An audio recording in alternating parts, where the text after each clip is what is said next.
Night of Chaos, capítulo 29. Preparações. Vendo o olhar de Edmund e dos outros, Fernando se sentiu estranho. Desde quando ele era considerado o líder do grupo? Apesar das dúvidas, ele aceitou a responsabilidade, mesmo não se achando adequado para a posição. Sabia que depois de tanto treinamento, ele provavelmente era o mais forte do grupo, e como mais forte, ele não podia fugir deste dever. Então você é o líder da equipe 2, Fernando, não é? Edmund perguntou ainda com alguma dúvida. Sim, senhor. Homem olhou para o jovem pálido e depois para Ronald. Para ele, estava claro quem tinha melhor porte para ser líder da equipe, e certamente não era esse rapaz franzino. Mas ele resolveu ignorar isso, já que se dizia respeito a eles. Fernando, você sabe quais são as responsabilidades de um líder de equipe? Edmund indagou. A pergunta surpreendeu um pouco Fernando.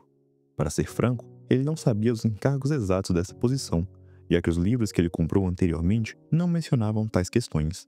Mas ele tinha em mente seus principais objetivos. Senhor, sendo franco, não sei quais os deveres precisos de um líder de equipe.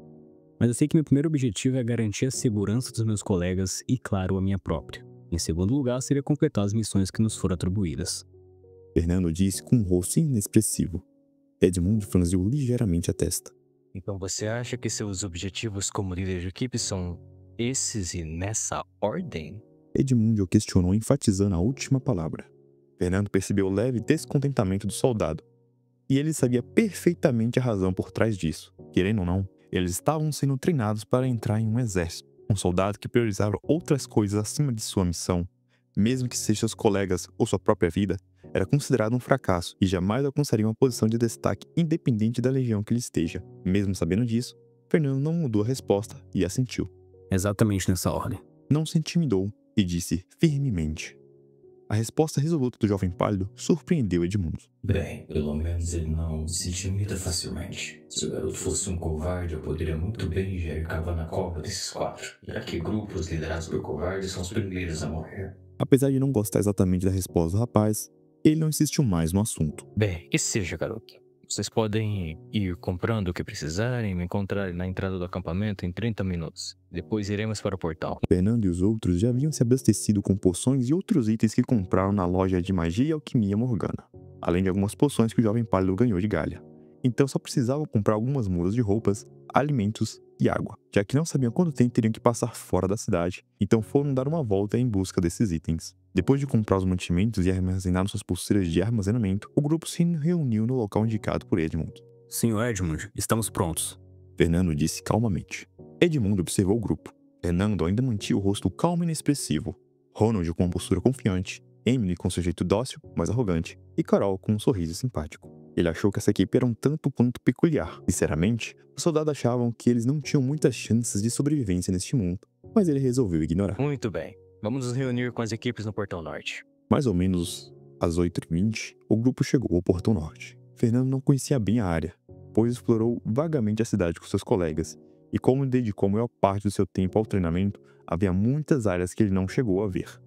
Na verdade, tirando o Portão Sul, por onde ele entrou pela primeira vez, nunca havia ido aos outros portões da cidade, muito menos saído de Vento Amarelo. Ao pensar com cuidado, Fernando percebeu que essa seria a sua primeira vez que iria explorar o mundo lá fora.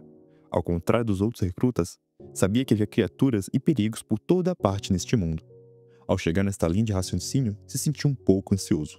Eu tenho que me acalmar. Ter medo não vai me levar a lugar algum. Além disso, treinei tanto, deve estar pronto agora, provavelmente. Fernando estava um pouco receoso, mas logo jogou os pensamentos bobos de lado e focou no local ao seu redor. Havia centenas de pessoas espalhadas pela rua em torno do Portão Norte. O jovem pálido estimou que a maioria dos 520 recrutas estavam aqui. O local estava realmente movimentado. Além dos recrutas, também havia um soldado acompanhando cada equipe. Então provavelmente havia mais de 600 pessoas aqui. Fernando virou seu olhar em direção ao Portão Norte. Em ambos os lados do portão havia em torno de 20 guardas, e mais 5 nas muralhas acima. Enquanto Fernando estava perdido analisando a multidão de pessoas, alguém chamou seu nome. Fernando, acho que deveríamos procurar a equipe do Noah. Carol disse ao lado. Eu concordo. Quando eles iniciaram a missão, vai ser muito difícil encontrar eles. Deveríamos aproveitar esse tempo. Ronald disse. E qual o sentido disso? Não disseram que a missão deveria ser em equipes? Cada equipe com 4 pessoas? Emily perguntou intrigada. Após ouvir a pergunta, Fernando e Ronald balançaram a cabeça com a ignorância de Emily. Você realmente acha que as pessoas vão em equipe de 4 só porque aquele instrutor idiota disse? Olha em volta. Muitas equipes estão se reunindo e fazendo pequenos grupos. Carol comentou enquanto apontava. Ao redor, muitos grupos de pessoas estavam reunidos, variando entre 4 a 12 recrutas. Ao perceber isso, a Ruive se sentiu mais confusa. Isso não é contra as regras? Quem liga para as regras? A questão aqui é que vamos lutar com alguma espécie de monstro. Quanto mais pessoas tivermos ao nosso lado, melhor. Carol disse como se fosse o óbvio. Mas nesse caso, os goblins não irão fugir como o primeiro instrutor disse? Emily indagou. Apenas disse que os goblins negros se escondem ao avistar grandes exércitos. Mas qual a diferença entre 5 ou 10 pessoas? Não vai mudar muita coisa, nem será um grupo muito chamativo. Carol explicou calmamente. Entendi. Então vamos nos reunir logo com a equipe 4. Emily assinou com a cabeça depois de ouvir a explicação e começou a procurar Noah e os outros na multidão. Edmund, que estava no grupo, não disse nada. Não era dever do soldado-guia interferir no modo que a equipe iria atuar. Sua função era apenas dar algumas instruções simples, ensinar o básico a eles e, se possível, garantir que voltassem vivos. Depois de 5 minutos, Ronald avistou o grupo de Noah e ensinou para eles, os chamando. Eles estavam acabando de chegar. Não me admira não termos achado vocês. Nem sequer tinham chegado. Ronald disse em direção a Noah e os outros. Tivemos um pequeno contratempo para comprar os mantimentos e alguns itens naquela loja de alquimia. O homem louro comentou rindo. O Noah é simplesmente um mão de vaca e não quis comprar quase nada. Foi realmente difícil convencer ele a levar alguns itens. Lance retrucou de forma brincalhona. Eu esperava mais de você, Noah. Quem diria que você seria igual aqueles velhos Vitz, apegado a cada moeda no bolso? Ronald brincou. Até esse ponto, Ronald estava muito familiarizado com Lance e Noah. Era bom ter amigos para conversar e brincar. Da equipe 2, ele podia conversar com Carol ou irritar e brincar um pouco com Emily, mas nada se comparava a ter uma boa conversa entre caras. Claro, a sua equipe também tinha outro homem, Fernando, mas Ronald realmente tinha alguma dificuldade em ter conversas casuais com ele, principalmente pelo fato do jovem pálido ser sempre muito sério e preferir conversas que vão direto ao ponto. E sempre que Ronald tentava fazer alguma brincadeira ou jogar a conversa fora, o rapaz ficava sem muita reação, como se não soubesse como reagir. Depois disso acontecer tantas vezes, Ronald simplesmente desistiu e passou a focar mais em conversar com outros caras do grupo de Noah. Tirando Tom, com ele não se dava muito bem devido ao episódio anterior com a equipe de Josh Norton. Ele conseguia se entrosar bem com os outros. Nem vem com essa, Ronald. Você sabe que somos pobres coitados e não temos um cara rico como o Fernando para nos bancar. Noah brincou. Isso é verdade. Se não fossem as moedas que Fernando nos emprestou, não teríamos dinheiro suficiente para comprar qualquer coisa útil naquela loja de alquimia. Kelly comentou. Realmente, muito obrigado pela ajuda, Fernando. Lance agradeceu. Não é nada demais. Fernando respondeu meio sem jeito. Ei, não esqueça que ele é nosso companheiro de equipe e não de vocês. Emily disse com entonação de brincadeira e os outros riram. Fernando ignorou as palhaçadas de Emily e focou seu olhar no soldado que acompanhava o grupo de Noah. Era um homem alto e magro, com uma aparência estranha. Seu cabelo era bagunçado e tinha uma cicatriz no lábio inferior. Mas o mais importante era que só de estar perto, Fernando sentiu um pouco de calafrios nas costas. Percebendo o olhar de Fernando, o homem olhou de volta, mas não demonstrou qualquer hostilidade e apenas assentiu com a cabeça. Edmund também percebeu o homem e franziu levemente as sobrancelhas, mas não disse nada. Fernando notou o leve descontentamento do seu soldado-guia. Posteriormente, enquanto os grupos apresentavam os soldados que estavam lhe guiando, ele descobriu que seu nome era Simon. Ele era alguém da 13ª guarnição. Esses caras da 13ª são sempre tão estranhos. Fernando pensou consigo mesmo ao se recordar de sua professora Galha e Raul. O mesmo poderia ser dito do capitão que ele viu ao chegar a este mundo. Na época, ele não entendia por que ficou com tanto medo, mas agora ele mais ou menos compreendia. Isso era uma reação natural do seu corpo ao enfrentar a hostilidade de alguém muito mais forte. Enquanto Fernando estava perdido em pensamentos, ele ouviu uma voz alta vindo do topo da muralha que parecia estar sendo amplificada por algum objeto. Atenção, recrutas! Eu sou o instrutor Tyron do acampamento norte. Estarei supervisionando essa operação e a partir de agora a sua missão irá começar. Vocês serão divididos em blocos formados por 3 equipes, totalizando cerca de 65 pessoas, contando com seu guia, e terão que seguir em direção à área indicada, e a partir de lá se subdividir em equipes e vasculhar o local. Seu objetivo é exterminar todos os goblins negros da região que vocês forem responsáveis. Se porventura tiverem alguma dificuldade, recuem e busquem apoio de outras equipes próximas. Seus guias têm métodos para contatar a central de comando e a mesma irá enviar a equipe mais próxima para fornecer suporte. E lembrem-se que as equipes que mais exterminarem goblins terão recompensas especiais. Então, deem o seu melhor.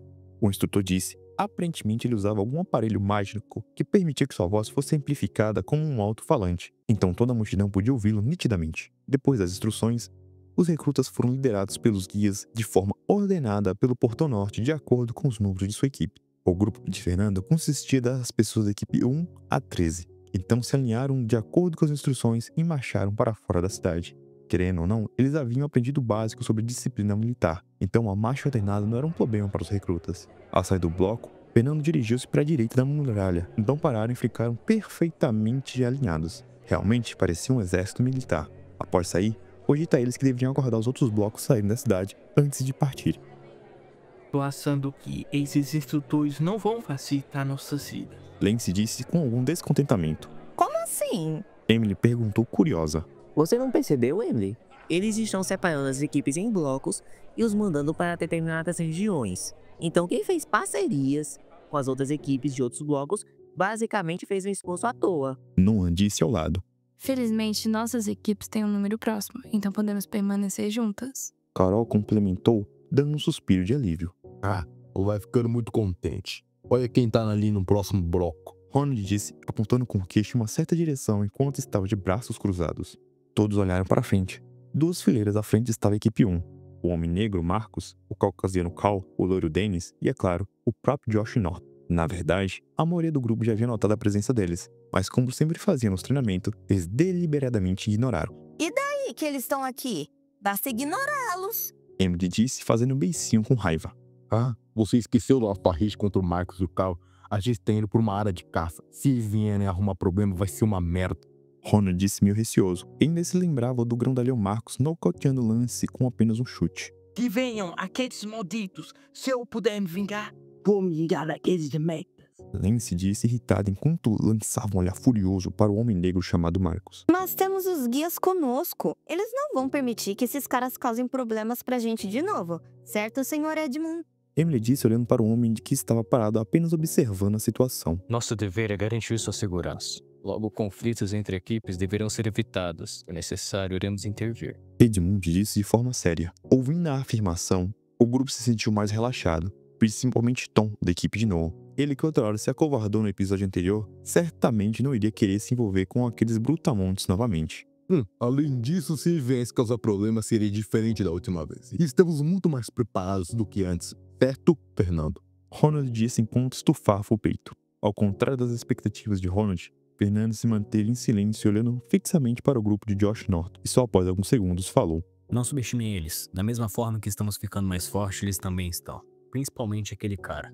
Fernando falou de forma contemplativa. Como o único do grupo que dominava a magia, ele sabia da força que alguém poderia exercer liberando algumas magias aleatórias. Se mesmo com pouca mana e baixa recuperação do mesmo, ele melhorou incrivelmente, não queria nem imaginar o quanto Josh, que tinha maior talento de todos os recrutas, havia melhorado. Depois de algum tempo pensando, Fernando disse. Evitem provocar esses caras. O assunto com a equipe 01 foi resolvido com o líder da equipe deles. Logo, eles não vão nos causar problemas. Quanto menos dores de cabeça tivermos, melhor. As palavras de Fernando surpreenderam a todos. Obviamente, eles sabiam que o jovem pálido tinha raiva dos homens chamados Marcos e Cal. Mas mesmo assim ele estava agindo calmamente e pedindo que eles evitassem conflito. Mesmo sem entender bem, todos assentiram. Por algum motivo, o jeito calmo e firme do Fernando deu a entender que ele tinha alguns motivos para dizer isso. Vendo a situação, Edmund ficou surpreso. Com apenas algumas palavras do jovem pálido, que mal abriu a boca, conseguiu acalmar os ânimos das duas equipes. Afinal, quem é esse garoto e por que o líder da outra equipe o obedece? Essas dúvidas estavam na mente do homem, e isso o deixou intrigado.